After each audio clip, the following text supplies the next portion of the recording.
नमस्कार दोस्तों। हम एनसीईआरटी पे चल रहे थे और छठी क्लास की एनसीईआरटी इतिहास की हमने पूरी कर ली थी, जिसके टोटल 17 लेक्चर बने और वो 6th क्लास एनसीईआरटी नामक प्लेलिस्ट में सेव है, आप देख लेना। आज हम शुरू करने जा रहे हैं 12th की एनसीईआरटी पार्ट फर्स्ट। चूंकि 12th में 3 पार्ट है एनसीईआरटी में। भाग प्रथम में प्राचीन भारत है, सेकंड में मध्यकालीन भारत है और जो तीसरा भाग है उसमें आधुनिक भारत है। ठीक है, तो हम 7वीं और 8वीं क्यों नहीं ले रहे, डायरेक्ट 12वीं क्यों ले रहे हैं?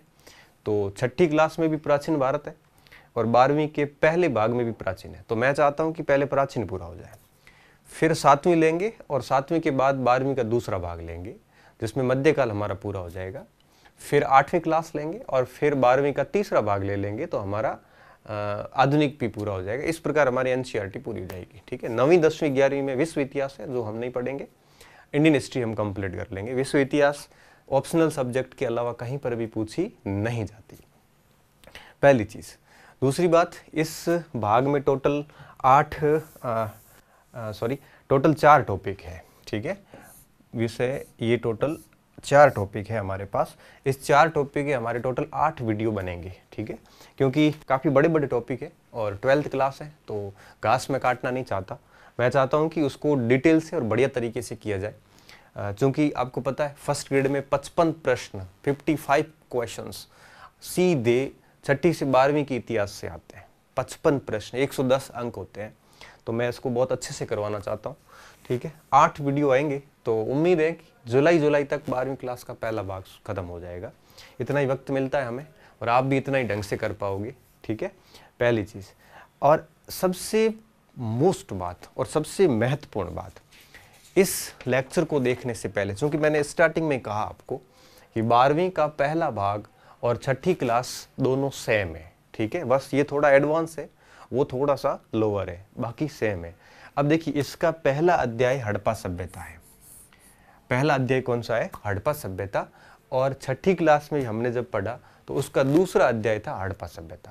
तो मैं आप सभी को एक सुझाव देना चाहूँगा, सलाह दूंगा कि इस लेक्चर को देखने से पहले आप लेक्चर संख्या 3 व लेक्चर संख्या 4 ये 2 लेक्चर जरूर देखना। ये दोनों लेक्चर है आरंभिक नगर हड़प्पा सभ्यता के ऊपर, क्योंकि जब आप ये दोनों लेक्चर देखोगे तभी आपको आज का लेक्चर और इसका सेकंड पार्ट होगा वो समझ में आएगा, अन्यथा दोनों ही समझ में नहीं आएंगे। ठीक है, तो आप ये मान के चलिए कि 40% मैटर लेक्चर 3rd और 4 में कवर किया गया है और 60% मैटर जो है वो आपके इस लेक्चर में कवर किया गया है।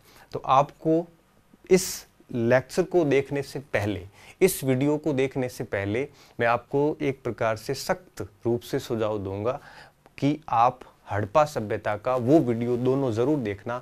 इसका लिंक मैं डिस्क्रिप्शन में नीचे डाल दूंगा और वहां जाके L3 और L4 आरंभिक नगर, हड़प्पा आरंभिक नगर एक पूरा वीडियो है, उसमें आप पूरे अच्छे से देखना। उसको 2 वीडियो है, तीसरा और चौथा वीडियो, ये दोनों देखना। देखने के बाद ये पार्ट देखना, मुझे पूरा विश्वास है कि आप जितने भी पेपर दोगे ये हड़प्पा सभ्यता का जहां कहीं प्रश्न आएगा आपका डेफिनेटली गलत नहीं होगा। ठीक है, तो काम करो तो पूरा करना, आधा अधूरा मत करना, क्योंकि अगर आप छठी क्लास वाला नहीं देखोगे, डायरेक्ट ये देखोगे तो इसमें बहुत दिक्कत आएगी। क्यों?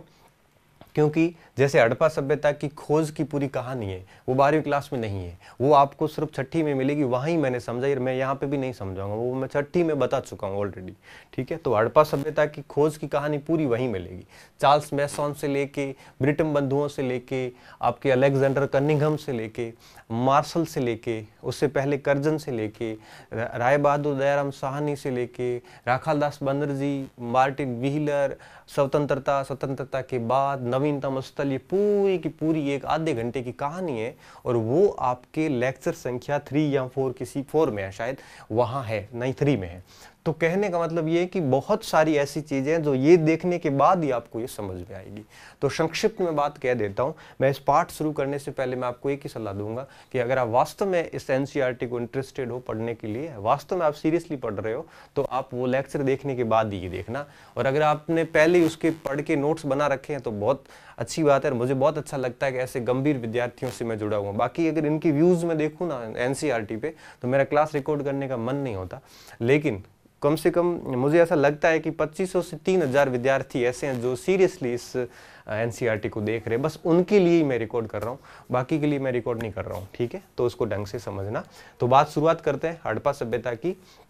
तो आप इसके नोट्स बना देना और उसी चैप्टर के पीछे भी बना सकते हो, अलग से भी बना सकते हो, ये आपके ऊपर है। शुरुआत करते हैं हड़प्पा सभ्यता से, ठीक है। ये पहला लेसन है आज का 12वीं क्लास का। तो ये बहुत परीक्षाओं में काम आने वाला है। आरएएस से लेके यूपीएससी के सभी एग्जाम्स से लेके और शिक्षक भर्ती स्पेशली सेकंड ग्रेड और फर्स्ट ग्रेड में, फर्स्ट ग्रेड के अंदर 55 प्रश्न 6ठी से 12वीं की इतिहास की एनसीईआरटी से आएंगे। और मैं आपको दावे के साथ कह सकता हूं कि जिस दिन आगे फर्स्ट ग्रेड होगी उसमें 50 से 55 प्रश्न मैं इन्हीं लेक्चर्स में आपको दिखाऊंगा कि ये रहे सर 55 सवाल यहाँ से आए हुए। अभी इसकी इंपॉर्टेंस पता नहीं चल रही है, बाद में विद्यार्थियों को चलेगी। जब मैं वीडियो बनाऊंगा कि मेरे किस किस लेक्चर से कौन कौन सा सवाल आया, तब कहेंगे कि सर वास्तव में गलती कर दी, हमने लेक्चर नहीं देखे। तो इसका इंपॉर्टेंस बहुत बाद में पता चलेगा। तो 12वीं क्लास की एनसीईआरटी शुरू करें, क्योंकि अभी ये राजस्थान बोर्ड में भी लागू हो चुकी है। तो आगे 4-5 साल तक राजस्थान 12वीं क्लास के जो बच्चे हैं उनको भी ये एनसीईआरटी देखनी चाहिए। कॉलेज में जो पढ़ रहे हैं जिनका हिस्ट्री है उनको भी ये देखनी चाहिए, हिस्ट्री नहीं है तो भी देखनी चाहिए, क्योंकि जीएस के लिए इतिहास तो आपको पढ़ना ही पड़ेगा, ठीक है। तो शुरुआत करते हैं हड़प्पा सभ्यता से। देखो, हड़प्पा सभ्यता का पूरा माजरा मैं समझा चुका था आपको कि किस तरह से इस सभ्यता और संस्कृति की खोज की थी, किस तरह से ये सारा का सारा सिस्टम हुआ था। ये बात ऑलमोस्ट मैं पूरी बता चुका हूँ, ऑलमोस्ट क्या कंप्लीट बता चुका हूँ। 1826 से स्टार्ट करके मैंने 2010 तक बात है वो लेक्चर संख्या 3 व 4 में खत्म कर चुका हूँ, तो वो देख लेना आप। आज अपन बात करेंगे इस टॉपिक पर ईंटें, मनके और अस्थियां। ये ऐसा क्यों लिखा टॉपिक का नाम? ऐसा इसलिए लिखा है कि हमने बात की थी फर्स्ट लेक्चर के अंदर, पहला L1 जो लेक्चर लिया था 6ठी क्लास का, जो कि प्ले लिस्ट में है, उसमें हमने कहा था कि इतिहास को 3 वृहद भागों में बांटा जाता है। प्रोटो हिस्ट्री, ठीक है, sorry pre history, proto history और हिस्ट्री। प्री हिस्ट्री वो काल है जिसकी जानकारी के लिए हमें पुरातात्विक साक्ष्यों पर निर्भर रहना पड़ता है, केवल और केवल पुरातात्विक साक्ष्यों के ऊपर निर्भर रहना पड़ता है। वहां से हमें किसी भी प्रकार का कोई साहित्यिक साक्ष्य स्रोत प्राप्त नहीं हुआ, क्योंकि प्री हिस्ट्री के लोग, प्राग इतिहास के लोग, पाषाण काल के लोग लिखना पढ़ना नहीं जानते थे, इसलिए उन्होंने लिखा ही नहीं। तो बिना लिखे हमें उनके बारे में कोई जानकारी साहित्यिक स्रोतों से प्राप्त नहीं होती, और इतिहास की उस काल अवधि को हम प्री हिस्ट्री कहते हैं। हिंदी में कहें तो प्राग ऐतिहासिक काल कहते हैं, और पाषाण काल को उसी में रखा जाता है। दूसरा काल आता है प्रोटो हिस्ट्री, जिसे अपन आदि ऐतिहासिक काल कहते हैं। यह इतिहास के काल खंड का वह भाग है जिसमें हमें रहना फिर भी उस पुरातात्विक साक्ष्यों पर ही निर्भर है। बस फर्क इतना है कि इस समय के लोग जो थे, प्रोटो हिस्ट्री के जो लोग थे, वो लिखना पढ़ना जानते थे, उन्होंने लिखा भी है, लिपि भी थी इनकी, लेकिन हम उस स्क्रिप्ट को पढ़ नहीं पाए हैं।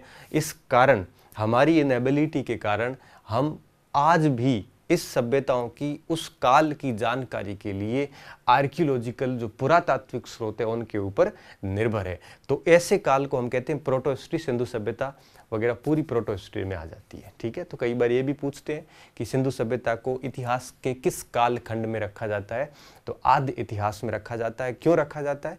क्योंकि उस समय के लोग पढ़ना जानते थे, उनकी लिपि थी, लेकिन हम उसको पढ़ नहीं पाए। इस वजह से हम आज भी उस सभ्यता की जानकारी के लिए पुरातात्विक स्रोतों पर निर्भर रहते हैं। और तीसरा काल ऐतिहासिक है, जिसके लिए हम पुरातात्विक और साहित्यिक दोनों प्रकार के स्रोत हमें प्राप्त हो गए हैं। तो ये ईंटें जितनी भी है, ईंटें हो, मनके हो, अस्थियां हो, चाहे मृदभांड हो, चाहे मूर्तियां हो, चाहे वो आपकी मोहरें हो, चाहे वो आपकी मुद्राएं हो, जो भी हो, ये सारे के सारे साक्ष्य पुरातात्विक साक्ष्य कहलाते हैं।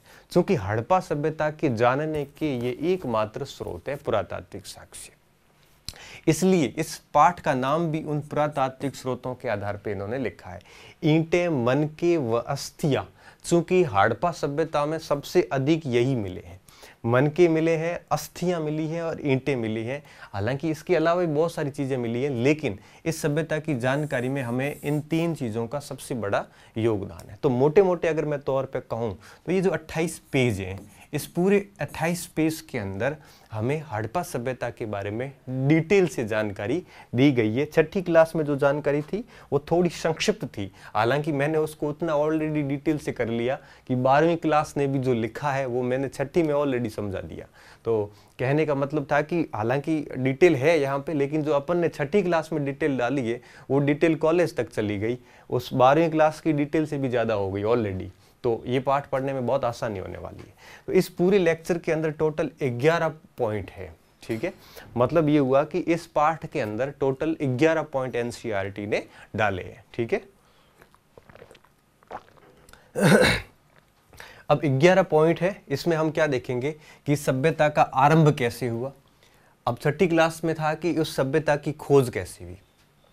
उसके बाद देखेंगे कि इस सभ्यता के अंदर जो लोग रहते थे वो अपना जीवन निर्वाह कैसे करते थे।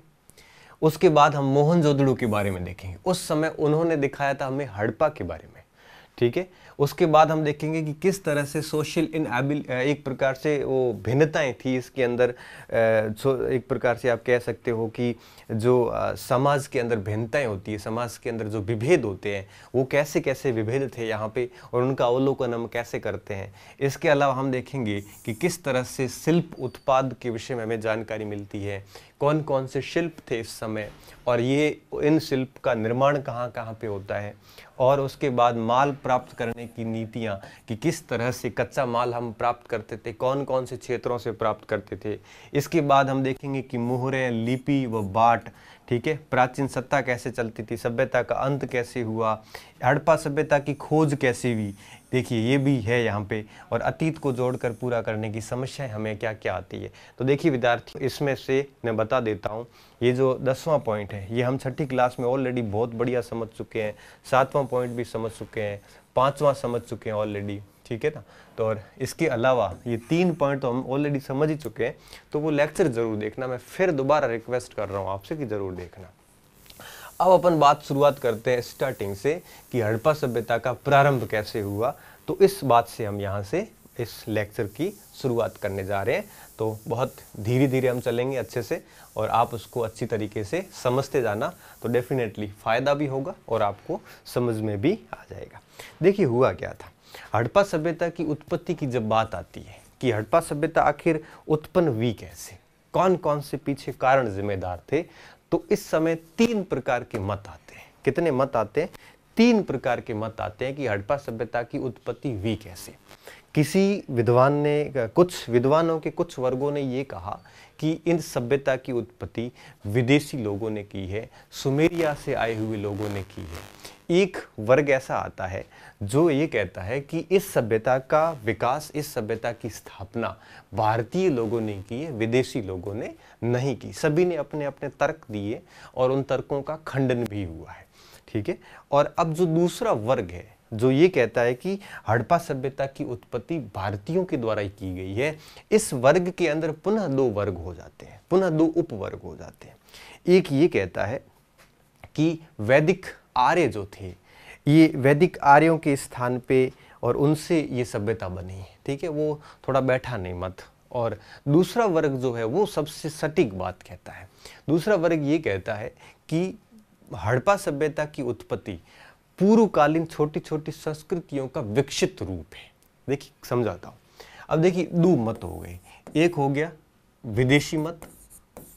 विदेशी मत के जितने भी इतिहासकार है, समर्थक इतिहासकार, चाहे वो मार्शल हो, चाहे वो व्हीलर हो, है ना, ये जितने भी विदेशी इतिहासकार हैं, इन्होंने ये कहा है कि इस सभ्यता की उत्पत्ति विदेशी लोगों के द्वारा की गई है। स्पेशली मेसोपोटामिया, सुमेरियन सभ्यता, अक्कड़ सभ्यता, बहुत सारे नाम है इसके, उन सभ्यता के लोगों के द्वारा इसकी स्थापना की गई थी, इसको बसाया गया था हड़प्पा सभ्यता को, ऐसा कहते हैं कुछ इतिहासकार।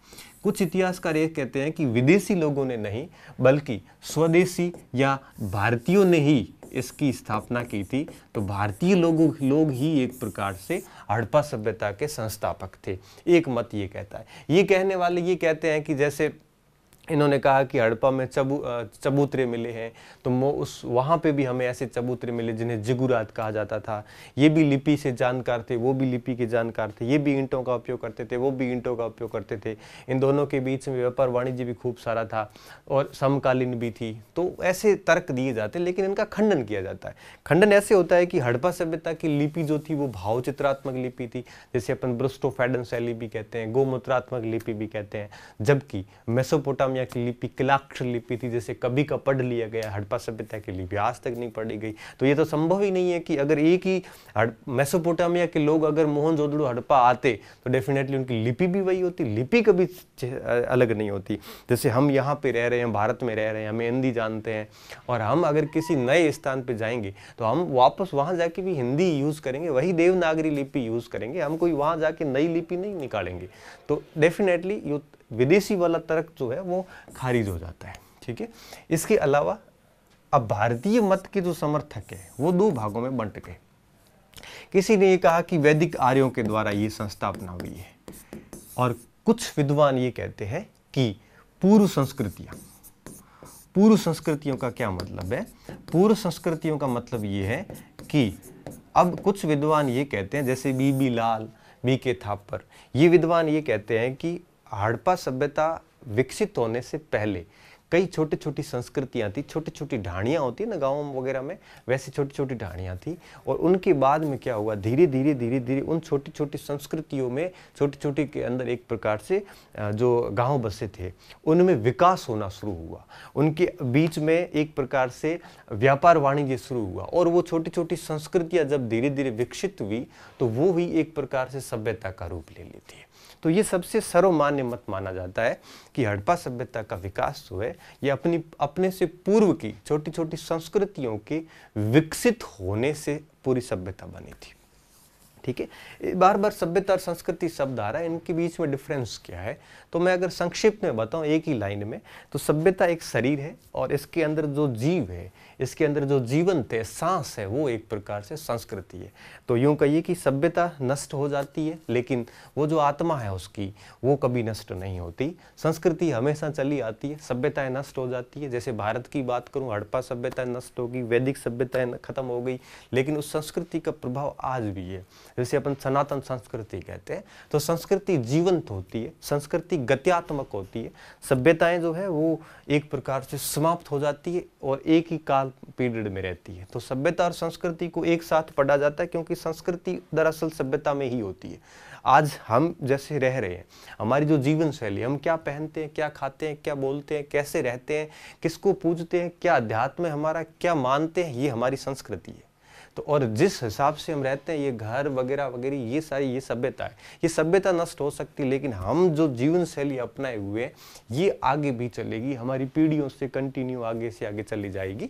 तो वो एक प्रकार से संस्कृति है। तो अब कई बार हड़प्पा संस्कृति लिखा हुआ आता है, कई जगह हड़प्पा सभ्यता आता है। तो दरअसल सभ्यता के अंदर ही संस्कृति होती है, सभ्यता का ही जीवंत रूप संस्कृति है, जो गत्यात्मक होता है, चलता रहता है। आगे देखिए, तो कहने का मतलब ये हुआ कि अब एक विद्वानों का वर्ग ये है कि हड़प्पा सभ्यता है अपने की पूर्व की जो अविकसित संस्कृतियां थी उनके विकसित होने से ही हड़प्पा सभ्यता बनी थी। ये बीबी लाल, बीके थापर, अमलानंद घोष, ऐसे विद्वान जो है वो इस बात का समर्थन करते हैं। और ऐसा माना जाता है कि ये विद्वान जितने भी है, ये सारे विद्वान है वो एक सर्वमान्य मत देते हैं। सभी विद्वानों ने इस मत को स्वीकार किया है कि हड़प्पा सभ्यता का एक प्रकार से जो विकास है वो अपने से जो पूर्व संस्कृतियां थी उनके विकसित होने से हुआ था। तो पूर्व संस्कृतियां कौन सी? जैसे आप कहोगे सर कुछ उदाहरण दे दो। जैसे बीकानेर में आपने सुना होगा सौंथी संस्कृति।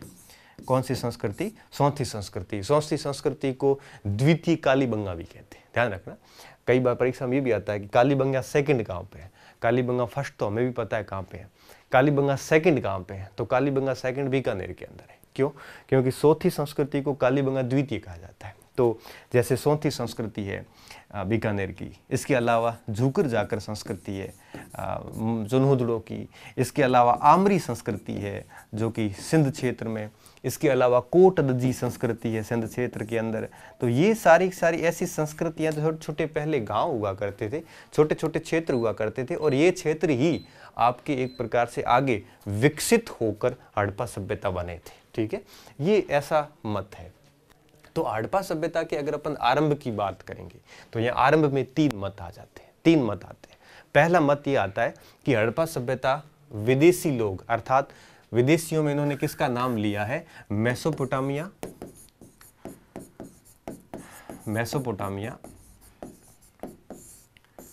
और इसे आप सुमेरियन भी कह सकते हो, सुमेरियन,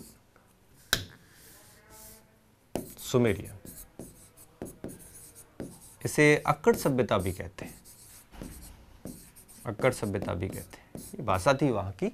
तो यहां से आए हुए लोगों के द्वारा इस सभ्यता को बसाया गया था। ये एक मत है, विदेशी मत। भारतीय मत क्या कहता है? भारतीय मत ये कहता है कि हड़प्पा सभ्यता की उत्पत्ति 2 प्रकार से हो सकती है। एक वर्ग ये कहता है कि इसकी उत्पत्ति आर्यों ने की थी, जो कि कहीं पे भी लॉजिकल नहीं बैठ रहा। और दूसरा मत क्या कहता है? दूसरा मत कहता है कि ये पूर्व की संस्कृतियों का विकसित रूप है। ये है सर्वमान्य मत, पूर्व की संस्कृतियों का। तो पूर्व की संस्कृतियों का विकसित रूप है, तो आरंभ कहाँ से होता है हड़प्पा संस्कृति का? तो पूर्व की संस्कृतियों के विकसित रूप से। और एनसीईआरटी ने भी इसी बात को स्वीकार किया है कि हड़प्पा सभ्यता पूर्व की संस्कृतियों का विकसित रूप था। ये प्रमुख संस्कृतियां थी, सोथी, झूकर, झाकर, आमरी, ये तो सारी पाकिस्तान के अंदर है। सोथी संस्कृति बीकानेर में, जैसे कालीबंगा सेकंड भी कहते हैं। देखिए मैं कुछ आपको मानचित्र पे बताता हूँ। ये देखिए, आप मानचित्र देखिए। जैसे ये दम्बशादात अफ्रीका के अफगानिस्तान के नीचे आया हुआ, यहाँ पे कोटदजी, सिसवाल, ये आमरी नाल, यहाँ पे सोथी संस्कृति। ठीक है, ये सारी संस्कृतियाँ, ये छोटी छोटी संस्कृतियाँ थी पहले, और इन्हीं संस्कृतियों के विकसित होने से हड़प्पा सभ्यता बनी थी, ऐसा माना जाता है। ये आरंभिक हड़प्पाई संस्कृतियाँ मानी जाती है। ठीक है, तो इस हिसाब से देखिए विद्वान लोग क्या करते हैं, कार्बन डेटिंग पद्धति के आधार पे हम हड़प्पा सभ्यता को मोटे मोटे तौर पे 3 भागों में विभाजित कर देते हैं। कौन कौन से? देखिए, सबसे पहले ये माना जाता है कि हड़प्पा का सबसे पहला काल होगा आरंभिक हड़प्पा। ठीक है, अर्ली हड़प्पा। कौन सा हड़प्पा? अर्ली हड़प्पा, आरंभिक हड़प्पा। एक दूसरा काल ये माना गया हड़प्पा, विकसित हड़प्पा। कौन सी हड़प्पा? विकसित हड़प्पा। और जो तीसरा काल माना गया, ये माना गया आपके पतनोन्मुख हड़प्पा या खत्म होती हड़प्पा, पतनोन्मुख हड़प्पा।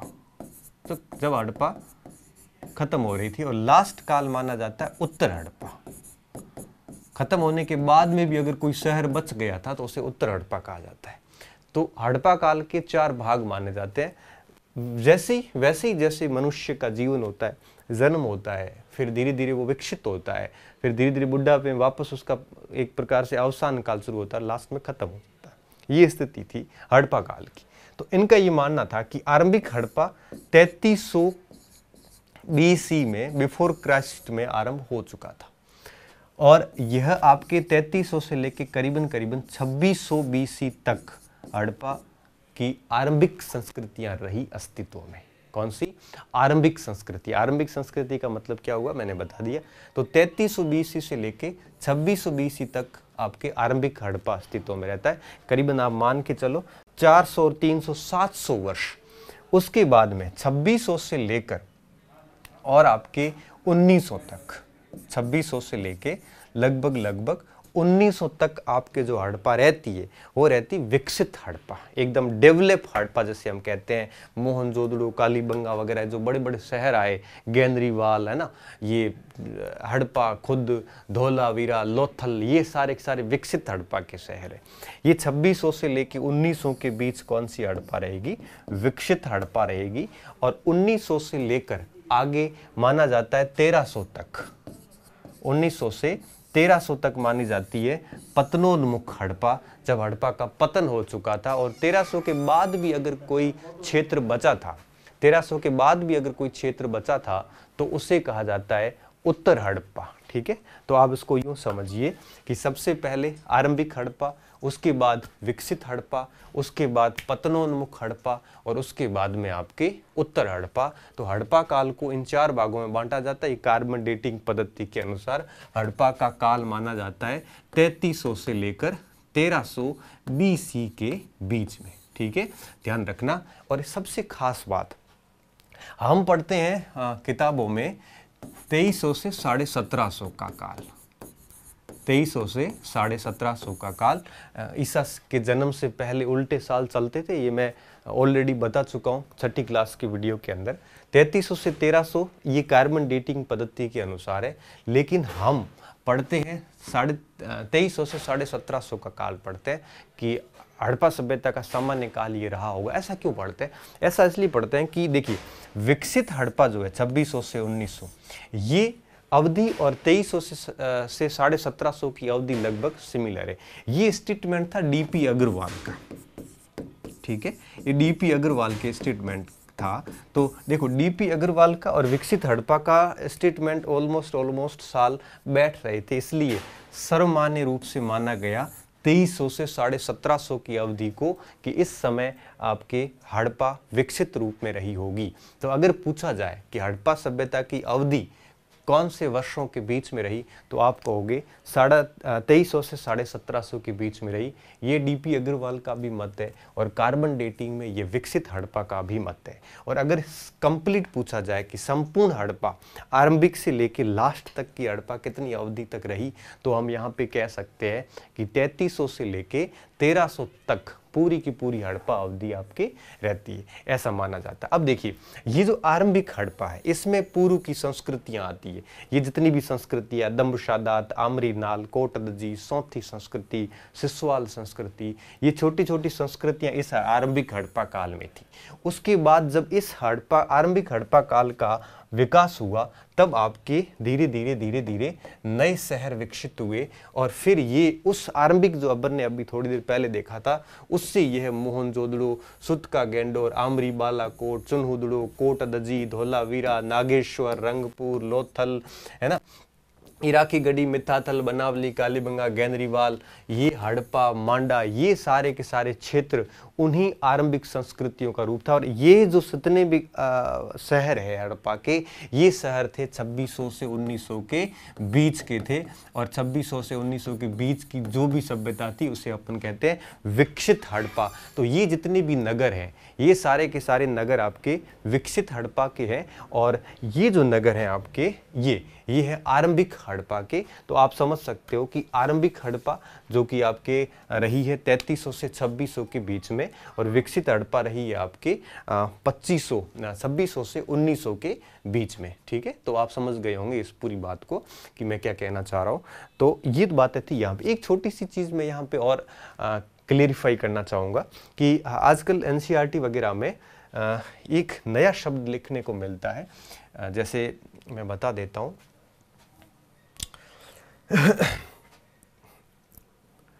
एक शब्द ये मिलता है, देखो, इसे कहते हैं बिफोर क्राइस्ट और इसे कहते हैं एनोडेमिनी और बिफोर क्राइस्ट। ईसा के जन्म को माना जाता है, इससे पहले का, ईसा के जन्म से पहले का BC माना जाता है। इसे अपन लिखते हैं ईसा पूर्व, और इसे कहते हैं ईसा के पश्चात, इसे ईसवी ही लिखा जाता है। ठीक है, इसको आजकल क्या चेंज कर दिया। चेंज करने के पीछे एक रीज़न था।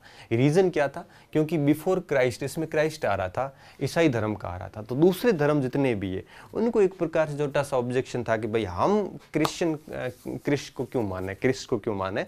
तो इन्होंने फिर इस ईसाई धर्म थोड़ा सेक्युलर मामला हो गया, तब इन्होंने क्या किया, इस BC की जगह इन्होंने बिफोर कॉमन एरा BCE कर दिया।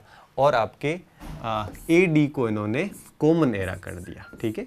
तो बी सी को बी सी ई और ए डी को सी ई लिखा जाता है वर्तमान में। तो ये एक प्रकार से थोड़ा सा एक प्रकार धार्मिक विवाद था कि हम ईसाई धर्म के इस को सी को क्यों माने, क्योंकि दुनिया भर में बहुत सारे धर्म है, तो सभी ने इस ईसाईत्व को मानने से इनकार किया। तब इन्होंने बिफोर क्राइस्ट को बिफोर कॉमन एरा कह दिया और आपके एनो डोमिनी को इन्होंने कॉमन एरा माना जाता। तो आजकल बुक्स में BCE और CE का उपयोग होता है, तो आपको इसमें चिंता करने की आवश्यकता नहीं है। तो पहली चीज़ क्लियर हो गई हमारे कि हड़प्पा सभ्यता का आरंभ कैसे हुआ था। अब हम बात करेंगे कि हड़प्पा सभ्यता के अंदर लोग निर्वाह कैसे करते थे, इनका जीवन निर्वाह है वो कैसे होता था। तो अब बात करेंगे निर्वाह के तरीकों के ऊपर कि हड़प्पा सभ्यता का व्यक्ति अपना जीवन निर्वाह कैसे करता था, उसके ऊपर अपन बात करेंगे, जो कि काफ़ी महत्वपूर्ण भी है, ठीक है। तो देखिए ये हड़प्पाई मुहर है और इस मुहर के संबंध में ऑलरेडी हम क्लास 6 में पढ़ चुके हैं, इसलिए मैं कह रहा था कि आप जो है वो वीडियो ज़रूर देख लेना। हड़प्पाई पूरा स्थल अपन ने समझ लिए, आरंभिक हड़प्पा संस्कृति समझ ली। अब देखिए बात ये आती है कि इनका जीवन निर्वाह कैसे होता था, उसको अपन थोड़ा सा एक ले लेते हैं, अलग PPT पे ले लेते हैं। सबसे पहली चीज़ कि हड़प्पा सभ्यता के जो लोग थे ये अपने खान पान, निर्वाह का मतलब होता है वो जीवन निर्वाह कैसे करते, जीवन कैसे चलता था उनका। तो सबसे पहली चीज़ वे कि जीवन निर्वाह के लिए उनके द्वारा जो उपयोग में लिया जाता था वो कौन कौन से पदार्थ उपयोग में लिए जाते थे। तो जितने भी पेड़ पौधों से जितने भी उत्पाद होते थे, पेड़ पौधों के उत्पाद, फल फ्रूट वगैरह ये सब, एक तो ये पेड़ पौधों के उत्पाद खाते थे। पेड़ पौधों के उत्पादों के अलावा के उत्पाद,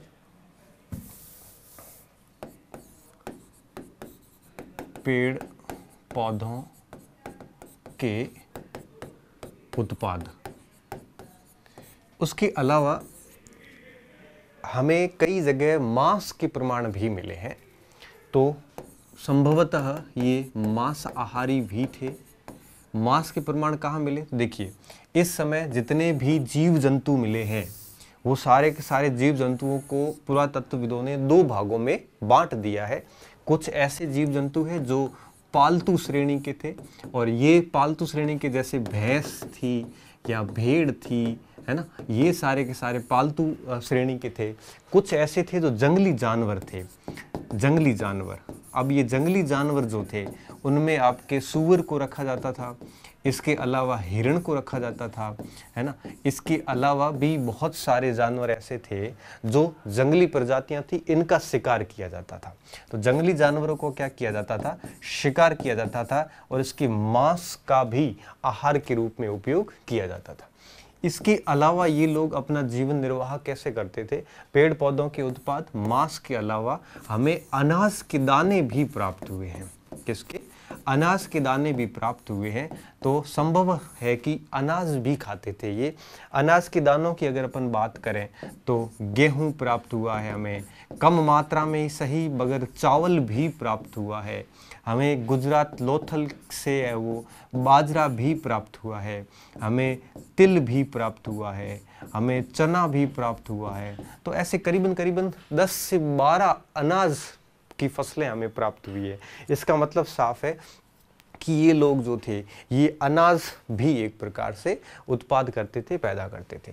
तो पेड़ पौधों के एक प्रकार से उत्पाद का उपयोग करते थे, मांस का उपयोग करते थे और अनाज के दाने अर्थात अनाज खेती करके जो अनाज प्राप्त होता था वो भी खाते थे। तो जीवन निर्वाह इनका यूं का ये कि पहले के लोग इतने थे कि भाई उनका एक प्रकार से पेट भर जाना चाहिए। तो मूल रूप से जो आरंभिक लोग थे, तो आरंभिक हड़प्पा के लोग थे, वो लोग इस प्रकार से अपना पेट भर के जीवन का गुजारा चला लेते थे, जिसमें शाकाहार भी था और मांसाहार भी था। अब बात ये आती है कि जब ये लोग यहाँ पे एक सबसे महत्वपूर्ण बात निकल कर सामने आ रही, अनाज के दाने। अनाज के दाने, इसका मतलब ये हुआ कि ये लोग निश्चित रूप से कृषि करते होंगे, क्योंकि बिना कृषि के अनाज के दाने नहीं मिलते। कृषि के कई साक्ष्य हमें मिलते हैं। देखो, अनाज के दाने मिलना इस बात को प्रूव करता है कि इस समय का व्यक्ति कृषि करता था। अनाज के दाने, इसके अलावा हमें हड़प्पा के विभिन्न स्थानों से हल के भी प्रमाण प्राप्त हुए, हल के खिलौने मिले, हल के सांचे मिले हैं, हल के प्रमाण। और ये मैं 6ठी क्लास की वीडियो में बता चुका हूँ, बनावली, कालीबंगा, मोहनजोदड़ो, वहाँ से हल के कौन कौन से क्या क्या प्रमाण मिले, बहुत क्लियर तरीके से समझाया, बहुत डिटेल से समझाया हुआ है। हल के प्रमाण मिले हैं, हमें जुते हुए खेत के भी प्रमाण मिले हैं। अब जुते हुए खेत के भी प्रमाण हमें मिले हुए, जुते हुए खेत के प्रमाण।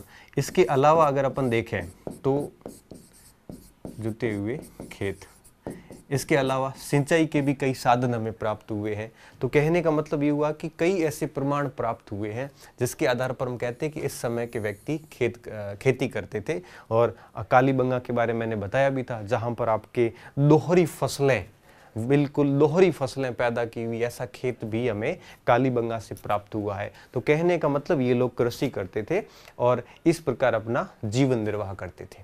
अब यहाँ पे जो मेन पॉइंट ये आता है, तो इस समय का व्यक्ति इस समय तक ऐसे उद्योगों में वगैरह में नहीं था, लेकिन ये जो स्टार्टिंग की फेज थी, जो प्रारंभिक संस्कृतियाँ थी, उसकी बातें थी। क्योंकि प्रारंभिक संस्कृतियों की बातें और विकसित हड़प्पा की बातें काफ़ी सारी कॉमन थी जीवन निर्वाह के संबंध में। तो जीवन निर्वाह पहले जैसे पूर्व संस्कृतियों में होता था, वैसा का वैसा जीवन निर्वाह आपके विकसित हड़प्पा में भी होता था। लेकिन हड़प्पा विकसित हुई तब तक बड़े नगर बन गए थे, बड़े बड़े उद्योग स्थापित हो गए थे, शिल्प के उद्योग बहुत सारे स्थापित हो गए थे। तो लोगों की जीवन शैली में फर्क पड़ गया था। कृषि के स्थान पे वहाँ पे एक प्रकार से उद्योगों ने एक बड़ा आकार ले लिया था, व्यापार वाणिज्य ने बड़ा आकार ले लिया था, विदेशों के साथ व्यापार होने लग गया था। तो स्टार्टिंग में ये सारी चीजें हो रही थी, तो जीवन निर्वाह का मैटर हो गया। तो देखिए अभी तक क्या समझा हमने आरंभ समझ लिया और निर्वाह के तरीके समझ लिए। इसमें थोड़ा सा अपन कृषि को और डिटेल से समझ लेते हैं, ठीक है। कृषि को अपन इस स्लाइड पे ले लेते हैं। तो हमें एक पक्की मिट्टी से बना बैल भी मिला है। ये बैल इस बात को इंगित करता है कि इस समय के जो लोग थे खेत जोतते थे, और जो खेत जोतते थे, बात ये आती है कि खेत जोतते थे, खेत किससे जोतते थे? तो खेत हल से जोतते थे। और हल किससे मिले? हमें मिट्टी के बने हल मिले हैं। अब मिट्टी के हैं तो निश्चित रूप से अब मिट्टी हो गई, लेकिन ये पहले लकड़ी के होंगे। ऐसे हल कई जगह कहाँ से मिले, ये सारी बातें ऑलरेडी हो चुकी थी। ये अब हल बात ये आती है कि इन हल को चलाता कौन था? तो हल को चलाने के लिए हमें ऐसा प्रमाण मिलता है कि बैलों के द्वारा हल चलाए जाते थे। अब आप ये देख रहे होंगे ऐसे कई बैल हमें मोहरों से के ऊपर चित्रांकन हुआ है। कई ऐसी मृण मूर्तियाँ, मिट्टी की मूर्तियाँ हैं जिनके ऊपर भी बैलों का चित्रांकन हुआ है। इसके आधार पर लगता है कि बैल के द्वारा हल जोत कर और फिर आपके खेती की जाती थी। अब बात ये भी आती है कि जो हल जोता जाता था तो इसमें फसलें कौन सी बोई जाती थी? तो फसलों के संबंध में बात आती है तो वापस वही अनाज आ जाते हैं। तो फसलों में मूल रूप से कौन सी फसलें थी? अनाज वाली फसलें जो है वो सबसे ज़्यादा बोई जाती थी। इसमें एक चीज़ और भी आ जाती है, जैसे चलो जोत लिया खेत, हल से जोत लिया, बैलों से की सहायता से जोत लिया, ये फसलें बो दी। अब बात आती है कि इनकी सिंचाई कैसे होती थी। अब सिंचाई के लिए हम ये देखते हैं कि इस समय खरीफ और रबी, खरीफ की भी हमें प्रमाण प्राप्त हुए, कई फसलें खरीफ की भी मिली है, कई फसलें हमें रबी की भी मिली है। तो इसके आधार पर ये लगता है कि इन लोगों की जो सिंचाई थी उस समय वो मानसूनी वर्षा पर तो निर्भर थी, साथ साथ में कृत्रिम सिंचाई भी होती थी। जैसे हमें चुन्हुदड़ों में कई जगह नहरें प्राप्त हुई है। नहरों के साक्ष्य कहाँ से प्राप्त हुए हैं? नहरों के साक्ष्य मिले हैं आपके चुन्हुदड़ो नहीं, सोर्तगोई से। सोर्तगोई अफगानिस्तान के अंदर है, तो सोर्तगोई से हमें नहरों के साक्ष्य प्राप्त हुए हैं। तो इससे लगता है कि नहरों से खेती करते होंगे। इसके अलावा हमें धोलावीरा जैसे कई स्थानों से बड़े बड़े जलाशय प्राप्त हुए हैं, तालाब। इसके अलावा कई जगह हमें कुएं भी प्राप्त हुए हैं। तो इनसे लगता है कि ये कृत्रिम सिंचाई अर्थात एक प्रकार से मानसूनी वर्षा के साथ साथ इरिगेशन का भी काम इनमें से होता था, ऐसा है वो माना जाता है, ठीक है। तो ये थोड़ा सा सिंचाई के संबंध में हमें याद रखना ज़रूरी है कि कौन कौन सी चीज़ें महत्वपूर्ण है। तो देखिए खेत जोतते थे, हल से जोतते थे, बैलों के द्वारा जोता जाता था, और अनाज ये सारी चीज़ें होती थी। और बाद में जब आपके अनाज इकट्ठा हो जाता था तो उसको अन्नागार में रखा जाता था, और घरों में भी रखा जाता था। और फिर कई सारी अवतल चक्कियाँ मिली है। अवतल चक्कियाँ कैसी, अवतल क्यों कहते हैं, क्योंकि उन चक्कियों का आकार जो है वो अवतल लेंस की तरह, इसलिए इसको अवतल चक्कियाँ कहते हैं। मोहनजोदड़ो से कई सारी प्राप्त हुई है, तो अवतल चक्कियाँ मिली है। तो ऐसा माना जाता है कि इन चक्कियों से इस अनाज को पीस कर ये लोग खाते थे। इस प्रकार से इनका जीवन निर्वाह चलता था। तो इस चीज़ को आप ध्यान रखना। तो ये पूरी की पूरी बात जो है यहाँ पे हमारे काफ़ी महत्वपूर्ण है। तो कुछ चित्र और हमें यहाँ देखने को मिलेंगे। ये कुछ औजार है। इन औजारों का यहाँ पे क्या करते थे, जैसे अपन ने बात कर ली कि खेत जोतते थे, उसके अंदर आपके हल चलाया जाता था, उसके अंदर आपकी फसलें बोई जाती थी। फसलें बोने के बाद फसलें काटी कैसे जाती थी, तो फसलें काटने के लिए कई प्रकार के औजार यूज किए जाते थे। अब बात ये आती कि औजार किसके बने थे, तो औजार पत्थरों के भी बने थे उस समय और आपके धातु के भी बने थे। फिर ये क्या करते थे, इन औजारों का जो आपके हत्था होता था वो लकड़ी का बना लेते थे। हत्था किसका बना लेते थे, लकड़ी का बना लेते थे। और फिर उस लकड़ी के हत्थे के नीचे पत्थर या धातु का औजार लगाते थे और उस औजार से क्या करते थे, ये फसलें काटते थे। तो इस पूरी कृषि व्यवस्था को हमें समझना चाहिए, काफ़ी महत्वपूर्ण है हमारे यहाँ पे। तो इनको अपन क्या कहते हैं, जनरली फलक बोलते हैं, फ्लैक कहते हैं। फ्लैक से क्या करते थे, ये आपके फसलों को काटने का काम करते थे। तो देखिए, तो ये जोतना, हल, ये सारी बातें आपको लिखनी है और बहुत ही महत्वपूर्ण भी है। इसके अलावा ये जलाशय अपन देख पा रहे हैं, ये धौलावीरा से एक जलाशय मिला है। तो कृत्रिम सिंचाई के कई सारे प्रमाण प्राप्त हुए। नहरें कहाँ से प्राप्त हुई है, तो आप ये कहना कि पंजाब हरियाणा से नहीं मिली है। नहरें कहाँ से प्राप्त हुई है, तब आप कहोगे नहरें मिली है सोर्तगोई अफगानिस्तान से। जलाशय धौलावीरा से प्राप्त हुआ है, कई जगह से कुएं प्राप्त हुए हैं। तो कुएं, जलाशय और नहरें प्राप्त होना इस बात का सूचक है कि हड़प्पा सभ्यता के जो लोग थे ये आपके एक प्रकार से किससे सिंचाई करते थे, तो कि वर्षा के साथ साथ में इन कृत्रिम जलाशयों से भी इससे सिंचाई की जाती थी। ठीक है, तो ये बात हो गई हमारे इसकी जलाशय की। अब आगे का पॉइंट आया, उससे पहले मैं पीछे वापस ले जाना चाहूँगा कि कौन कौन से पॉइंट हमारे रह गए। तो ये तो कन्फर्म हो गया निर्वाह के तरीके और आरंभ। एक आरंभ में छोटी सी चीज़ मैं और यहाँ पे थोड़ा सा क्लियर करना चाहूँगा। तो ये तो थे हड़प्पा, विकसित हड़प्पा के स्थान, ये है हमारे आरंभिक हड़प्पा संस्कृतियों के स्थान। आरंभिक हड़प्पा संस्कृतियों में, विकसित हड़प्पा संस्कृतियों में अगर मुझे आप डिफरेंस पूछोगे तो मैं यहाँ पे सबसे पहली चीज़ ये बताऊँगा कि जीवन निर्वाह जो अपन ने अभी पढ़ा और खेती जो हमने अभी पढ़ी, ये तो ऑलमोस्ट प्रारंभिक हड़प्पा और विकसित हड़प्पा की सेम थी, कोई ज़्यादा फर्क नहीं आया। फर्क कहाँ पे आया, फर्क थोड़ा सा मृद भांड में फर्क आया, जो बर्तन थे उनमें फर्क आया। जो ये आरंभिक हड़प्पा के नगर थे, ये आपके जो बर्तन यूज करते थे, जो मृद भांड यूज करते थे, ये आपके अलग टाइप के मृद भांड थे। जैसे हम कहते हैं बफ का मतलब होता है बादामी कलर एक टाइप से। तो बफ एंड रेड वेयर कौन से यूज करते थे, buff and red ware use करते थे। और ये और कहीं से भी प्राप्त नहीं होते हैं। बफ का मतलब था बादामी और लाल कलर के। लेकिन जैसे ही आपकी हड़प्पा सभ्यता की अपन बात करते हैं तो इस समय हमें ऑर्चिड, मतलब आपके ऑर्चिड को क्या कहेंगे, एक प्रकार के दूसरे टाइप के और ब्लैक एंड रेड वेयर हमें प्राप्त होने शुरू हो जाते हैं। तो थोड़े से मृद भांड में फर्क आ गया था। तो पूर्व हड़प्पा संस्कृति के जो स्थान थे वहां पे बी एंड आर वेयर मिले, जैसे बफ एंड रेड वेयर कहते हैं। और जब आपकी विकसित हड़प्पा हुई तो वो आपके थोड़े से ऑर्चिड टाइप के, यूं कहिए कि दूसरे टाइप के हमें प्राप्त होने शुरू हुए मृद भांड। और साथ साथ में हमें ऐसे भी मृद भांड मिलते हैं जो काले और लाल कलर के थे। बफ एंड रेड वेयर हमें विकसित हड़प्पा से नहीं मिलते, बल्कि पूर्वकालीन हड़प्पा संस्कृति से प्राप्त होते हैं। तो ऐसे भी हमें कुछ स्थान है वो प्राप्त हुए। ठीक है, तो ये बातें थी हमारे इसकी पूर्व की संस्कृतियों की। आपको नोट्स में क्या क्या करना है, आपको सबसे पहले नोट्स पे यहाँ आना है। सबसे पहले आप आरंभ में लिखोगे कि हड़प्पा सभ्यता की उत्पत्ति के सिद्धांत जो है वो दो टाइप के हैं। विदेशी वाला लिखोगे, फिर भारतीय लिखोगे। भारतीय में लिखोगे कि आर्य का सिद्धांत दिया जाता है, पूर्व संस्कृतियों का दिया जाता है, ये सबसे मान्य है। फिर नीचे लिखोगे कि हड़प्पा से पहले पूर्व संस्कृतियां थी, उनके विकसित होने से हड़प्पा सभ्यता बनी। पूर्व संस्कृतियां ये थी। फिर आप आगे लिखोगे इन संस्कृतियों में और विकसित संस्कृतियों में थोड़ा सा फर्क आ गया था।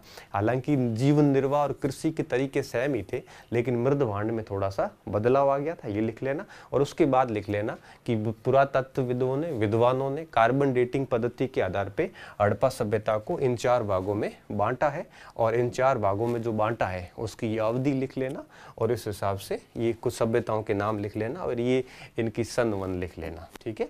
और ये तो हो गया इसका। अब अपन आते हैं फिर कृषि व्यवस्था के बारे में, निर्वाह के बारे में लिख लेना। तो आरंभ लिख लो, निर्वाह लिख लो, उसके बाद हम तीसरे पॉइंट पे आते हैं जिसका नाम है मोहनजोदड़ो। तो मोहनजोदड़ो शहर के बारे में काफी कुछ डिटेल से हम आप वर्णन करने वाले हैं, ठीक है। हालांकि मोहनजोदड़ो की उत्पत्ति कैसे हुई, कहानी क्या थी, वो सारी चीजें मैं ऑलरेडी बता चुका हूँ, दोबारा नहीं बताने वाला। अभी मैं यहाँ बताऊंगा आपके मोहनजोदड़ो शहर के बारे में जो हमें प्राप्त हुआ है।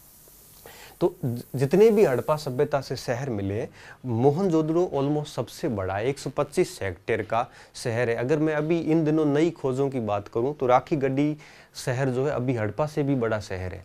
अभी 2014 की खोजों की बात करें तो राखीगढ़ी मोहनजोदड़ो से भी बड़ा शहर बन चुका है, जो कि अपने हरियाणा में है।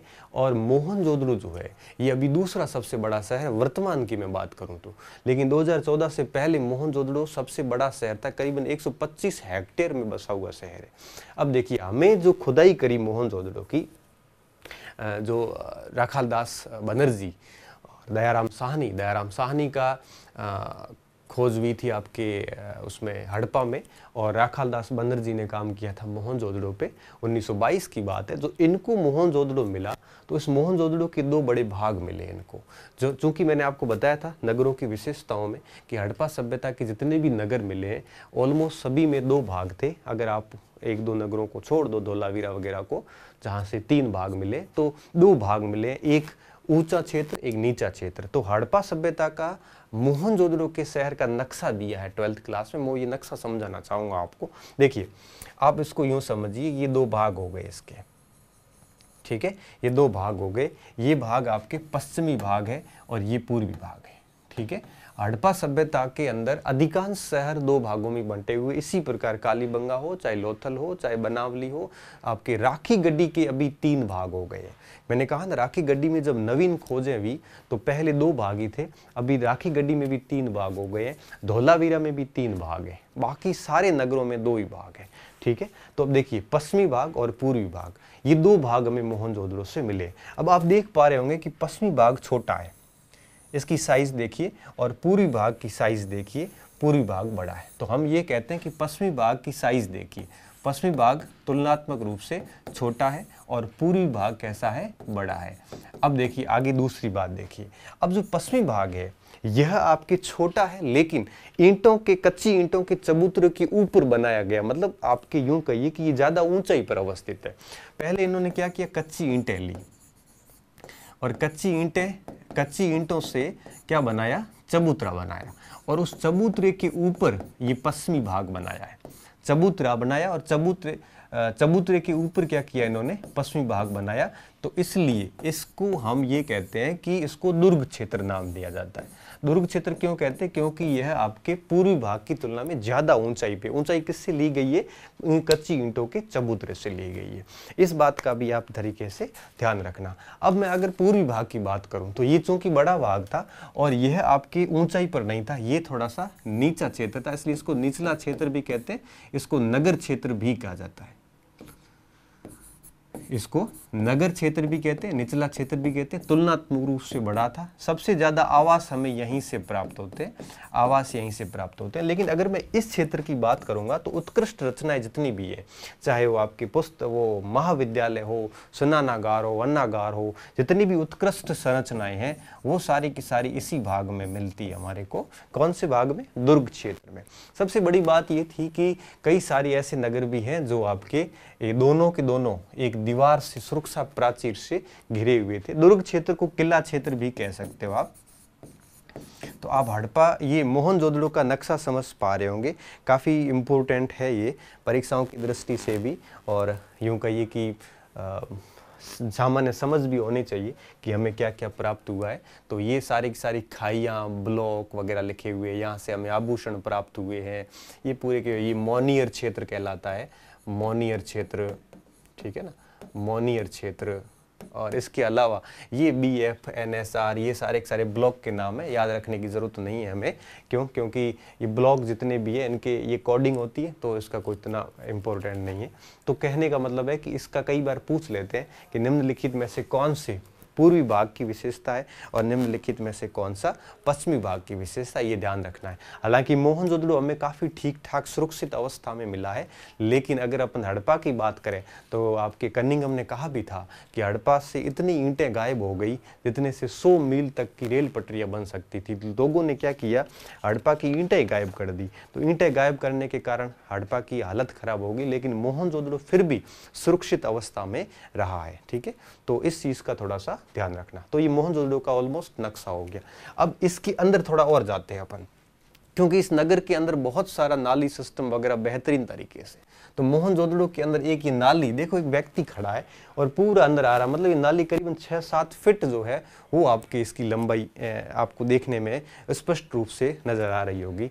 अर्नेस्ट मेके का नाम सुना होगा, जिन्होंने early Indian civilisation, Indus civilisation पुस्तक लिखी है। अर्नेस्ट मेके ने अर्ली इंडस सिविलाइजेशन, ये अर्नेस्ट मैके ने किताब लिखी है।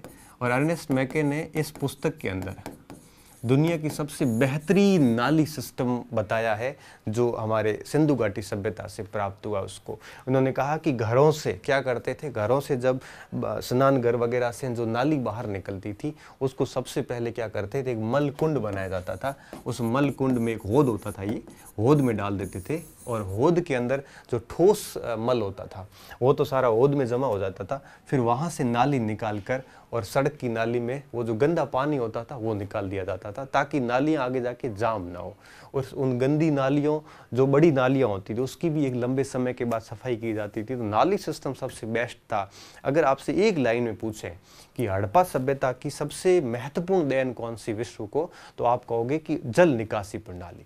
अब आप एक एग्जाम्पल से समझिए, लोथल के अंदर घर कच्ची ईंटों के थे, लेकिन जो नालियाँ बनाई गई थी वो सारी की सारी किसकी बनाई गई थी, पक्की ईंटों की नालियाँ बनाई गई थी। तो सर्वश्रेष्ठ नाली सिस्टम था हड़प्पा सभ्यता का। और ये मोहनजोदड़ो की एक नाली बताई गई है, व्यक्ति खड़ा है, ये पूरी एक नाली है। ये बड़ा नाला था, इस बड़े नाले से छोटे छोटे नाले आके मिलते थे। ठीक है, इसके अलावा देखिए ये मोहनजोदड़ो की एक घर का एक प्रकार से नक्शा बनाया गया है। इस घर को समझिए, बड़ा महत्वपूर्ण पॉइंट मैं आपको यहाँ समझाने वाला हूँ। ये 18 क देख रहे हो आप, ये है आपके आंगन। 18 का क्या है, आंगन है, ये घर का आंगन है। ठीक है, ये आंगन हो गया पूरा का पूरा, ये पूरा का पूरा आंगन है यहाँ पे। इसके अलावा देखिए आप, इसके अलावा आप देख पा रहे होंगे कि जितनी भी दीवारें हैं घर के चारों तरफ, इस दीवार में एक भी खिड़की नहीं है। घरों की दीवार में, मोहनजोदड़ो के दीवारों, घर की दीवारों के अंदर खिड़की नहीं है, बस एक प्रवेश द्वार आप देख पा रहे होंगे जो कि आयताकार है।